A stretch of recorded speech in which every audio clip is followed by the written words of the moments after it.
Great, go ahead. So, okay. Well, first off, again, thank you so much for having me here. I'm really excited to talk to you about how to make people remember you online and not just getting remembered by the Google algorithm, which is totally a thing. So quickly, you'll see what we're going to talk about today. First off, kind of like a ground rule. I kind of like the thing, you must be present to win. Like if you're anything like me, please close the 20 browser tabs you're currently in. Put your phone away, not too far away. You'll need it later, but just, I don't know, maybe turn it upside down. And let's enjoy the couple of minutes we got together today. So maybe just briefly that you get an idea of who I am. It's really cool. I see some familiar faces in the audience, so that's really cool. People already know who I would have at my dinner table. I'm gonna go all stereotype and be like, oh, you're engineering science people. You're good with numbers, way better than I am with numbers. So I'm gonna introduce myself with numbers. 15 stands for the years of experience I have in design, branding, and digital marketing.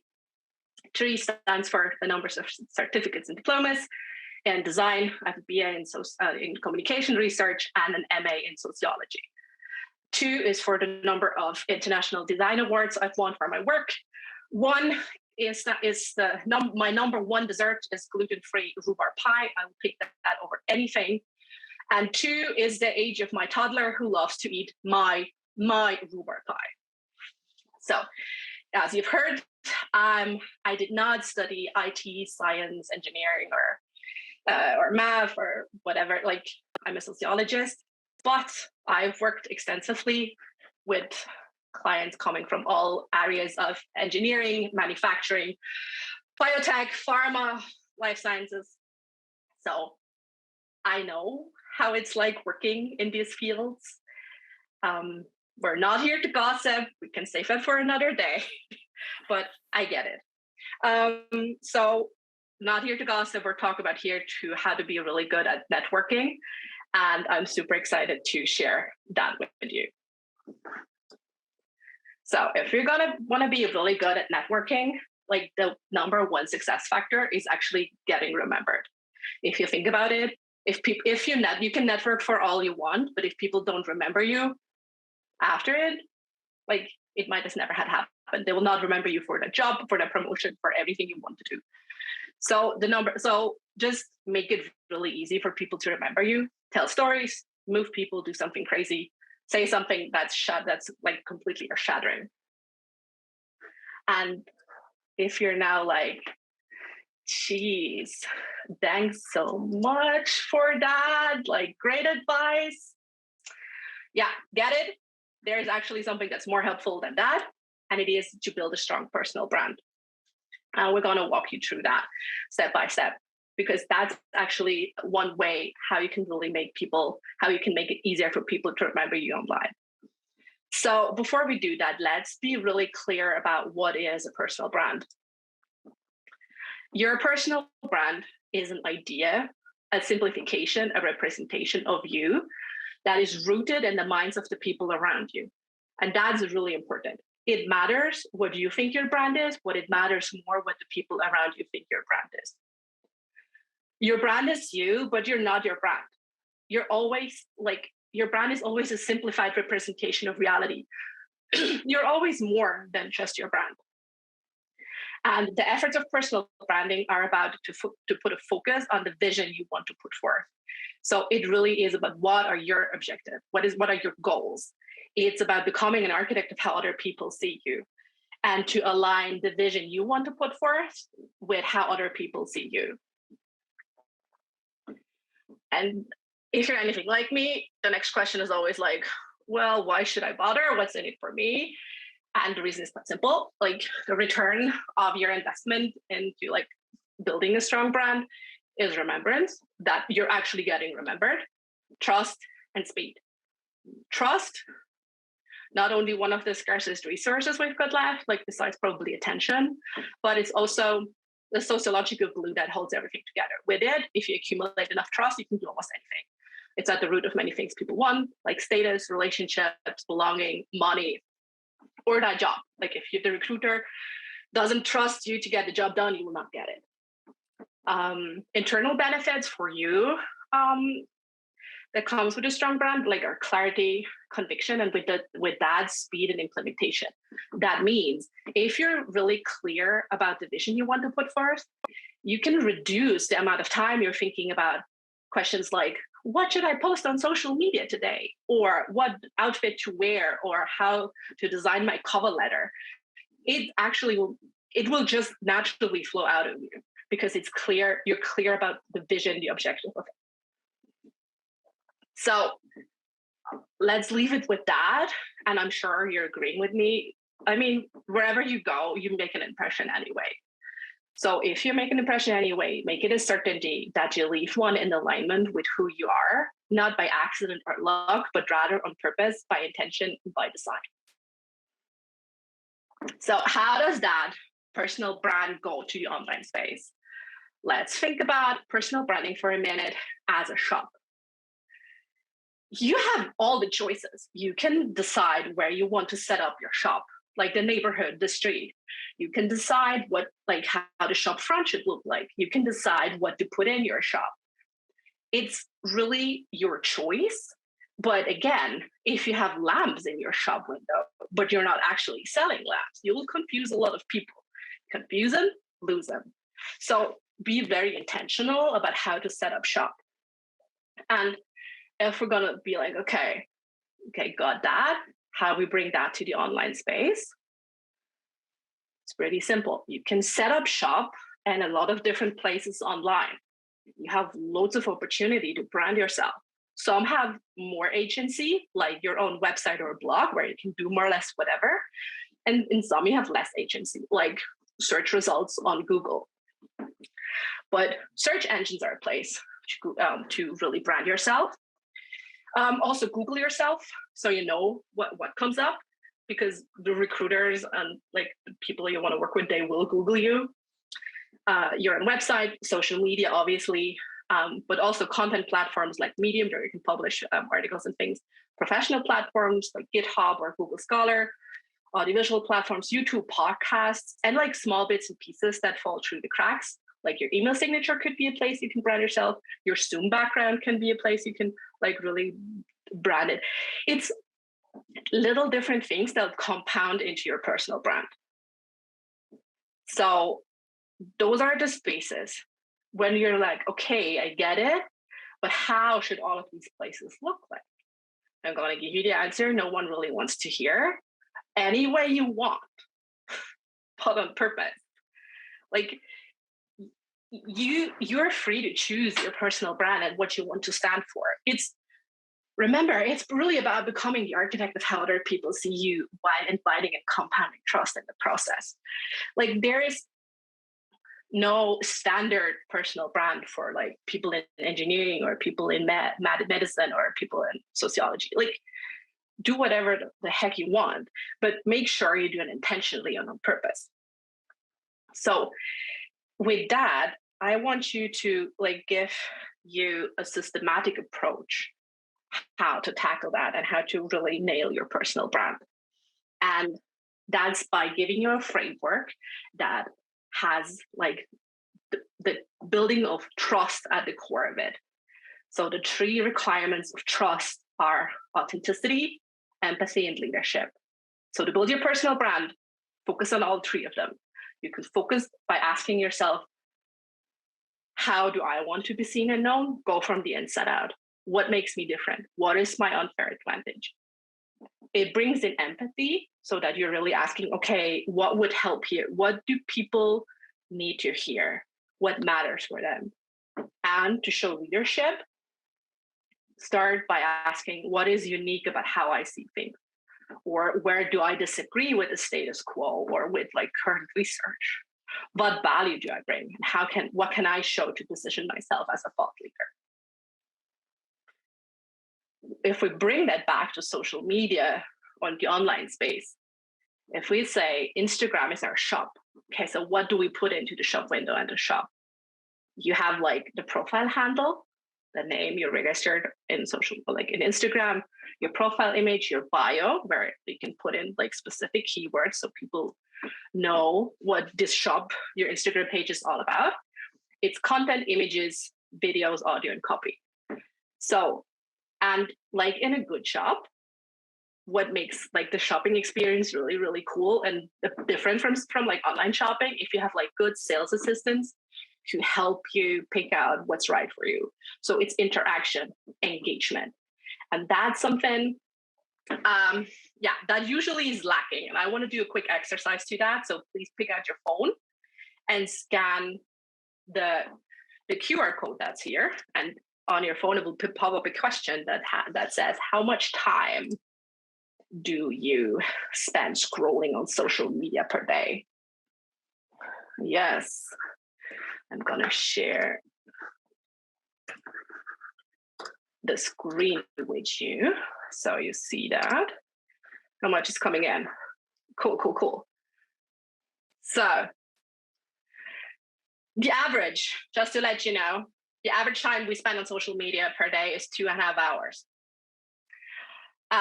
You can check that yourself, and you can check for your own bias if you go on your phone settings and check actual media screen time, and then it lists how much time you spend on social media apps.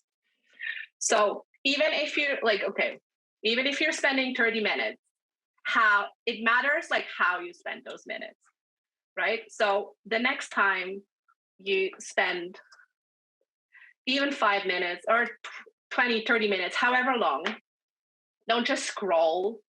Don't just like mindlessly scroll, because that's how the apps have been designed. They have been designed by slot machine designers to keep you on the app. Just little info. But anyway, engage, interact, comment, share, reach out to people, be human, put the social back in social media. So I want to leave you with 2 examples of how building a personal brand could look like. For example, we have Sabrina. She is 22 years old. She is studying engineering and about to graduate. Her objective, her goal with social media, or like the online space in general, is to really make a good impression on recruiters, because she is about to go job hunting, and she wants to make sure like she is recognized as an up and coming talent, like that she has something to say and she wants to show it. So she's using LinkedIn because that's the current business network, social network. She engages daily. She comments on people. She likes comments, posts. She likes posts. She publishes her own opinion pieces. She shares personal wins and struggles, and she asks for recommendations. And she's just keeping her profile up to date. She's publishing her own work on relevant sites like GitHub. Like I personally know people who got offered jobs because they uploaded their amazing code to GitHub. So that is a thing. Like the internet has leveled the playing field. It is really, there's this time now. It has never been a time like this where it's just a level playing field and you can use it to claim a space for yourself. She's establishing a YouTube channel with videos sharing her expertise. She's uploading 1 or 2 videos a week. She's also on TikTok. She's sharing her daily life snaps to show more of her personality.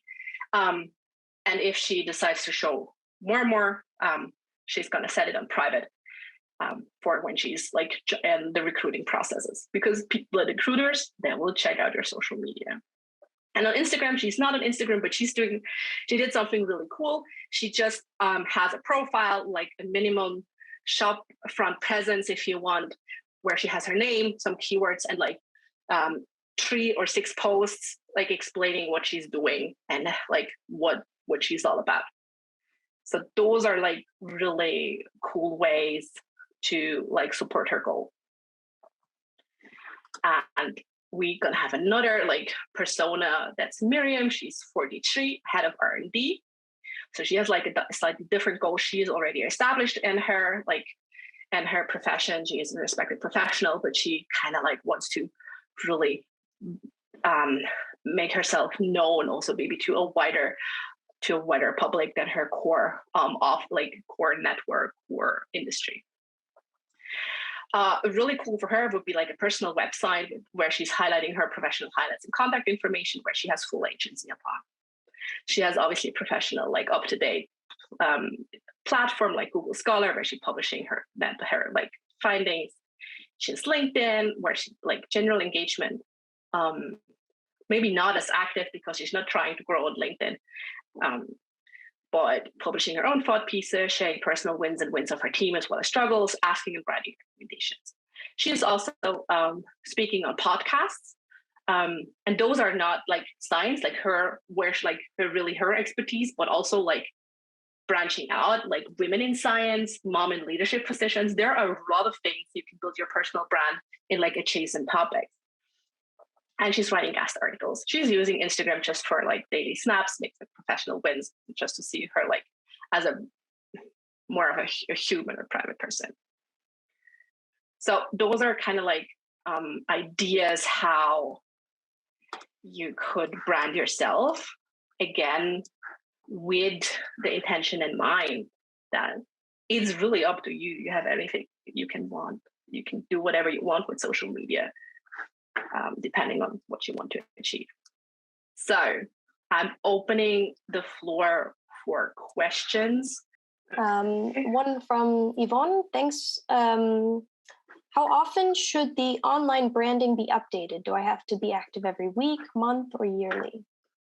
Depends on what you want to do with the platform. If you want to use social media to grow, you have to like grow on that network or you're following.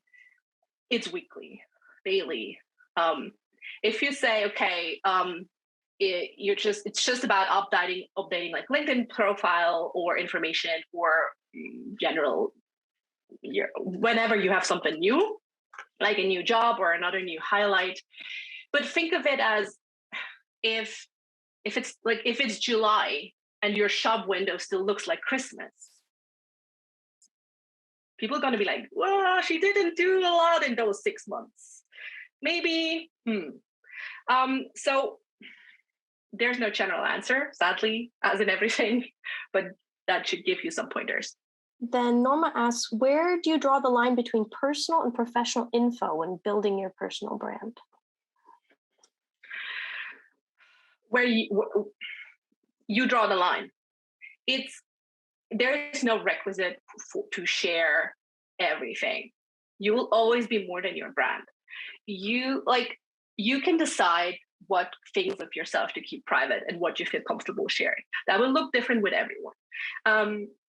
I personally draw the line with like showing like the face of my child too much, because he has agency and like his right to his own image.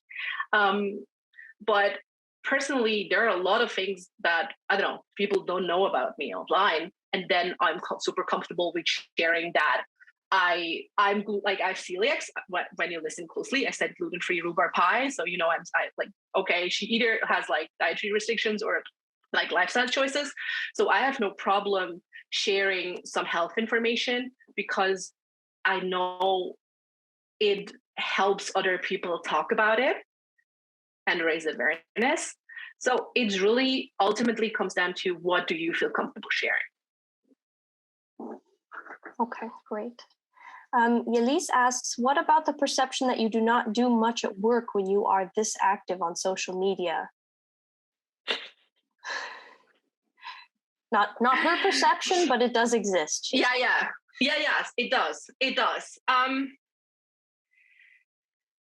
I know, and I've pondered it again. Like ultimately, when that comes up, it boils down to trust, right? Like whoever raised that, do they trust me? Like do they not trust me that I get my work done, or like why is that even coming up? I think that's even more interesting to be like, okay, like why is that an issue? Because obviously you're like at work, 8-9 hours a day, and you have like a 1 hour lunch break, so you have plenty of time to do things. Obviously, if you're live streaming while you're at work, I don't know, if it fits your job profile, then it's probably a good idea. Otherwise, it might not. I don't know, and maybe you can explain them what like online media, like Instagram scheduling software is, but that usually is fruitless. Like it usually boils down to an underlying issue in my experience.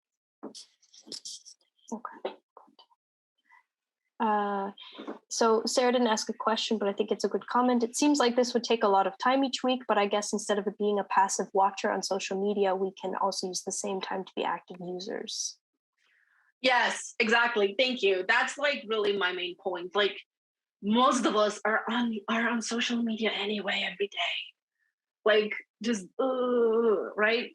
And instead of like just mindlessly scrolling or going down a YouTube rabbit hole, engage and actually start conversations, leave meaningful comments to post whenever you see something like that made you laugh or cry, or you were like, that's cool, I never thought of that. Let the other people know, right? Like that's really encouraging as well when you're on the other side actually creating content, right? So you're not just like screaming into the void. So you're actually getting feedback and knowing what resonates with people. But yes, if you like have serious growth intentions on social media, not gonna lie, it is time consuming. Yeah. We have 1 more minute, but a few more questions. What are your recommendations for branding a YouTube channel? They summed up quick. Well, in terms of like number one reason to think about YouTube is indexable by the search engines, which means think of keywords. Think of relevant keywords, use them in your and the profile bio, use them in the video titles and so on. You have a YouTube header image that you can use to brand, and obviously then the content itself. So those, and then always think about, okay, I'd say that those are the most important things. Then on top of like what we talked about, personal branding. Unless you are in a workplace where Instagram branding is needed, why would you even have a public Instagram account? Wouldn't LinkedIn and Twitter be much more relatable and less private? Yes.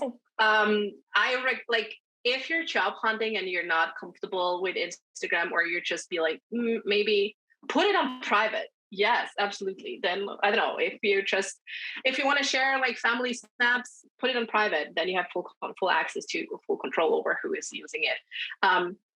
It is a very popular medium here in Switzerland as well, with a certain demographic. So I use that as an example.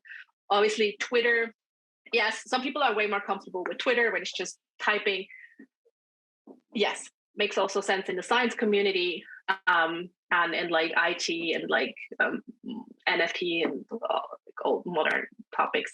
So yes, do you where you feel most comfortable and you're actually like putting out content. Now, last quick question: is it better to have a separate personal and private account? Or no? Yeah, I mean that only apply, like that doesn't apply on LinkedIn, because there you just have a personal account. I'd say it only probably makes sense maybe on Instagram or Facebook. But Facebook, you would have a Facebook page. With Instagram, it depends on what you object. Like, what is your goal really? Like, if you want to have like a private one, then yeah, use one and put it in private. And if you have time to actually do a professional one, then sure, use a professional one if it's relevant to you and your audience. Okay, so I want to do an exercise called the mirror exercise.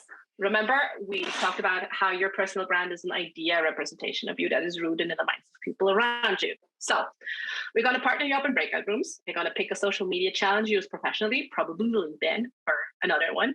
You share the profile link with your partner, and you're going to look at the profile of your partner and ask yourself, okay, who is this person? Which adjective would describe her profile? What impressions do I get from this profile, from her picture, from shared content, and so on? How does her profile make me feel? And then you're going to share the impressions with each other. We're going to give you a couple of minutes for that. Just some ground rules. What's really important to me is this is about consent. If you're not comfortable with this, it's cool. Then please network and talk about your key takeaways from this presentation. If you're not comfortable with this, and remember, this is a safe space, so share your impression in a kind way that actually creates a learning experience for this exercise. And then now, like, Caitlin will help me to put everyone in break red rooms. Yes. If you have any questions that came up during the presentation, feel free to see me online here. I'll also be joining the LinkedIn group, and here are my socials, so feel free to reach out. It was a pleasure talking to you. Thank you, and see you online.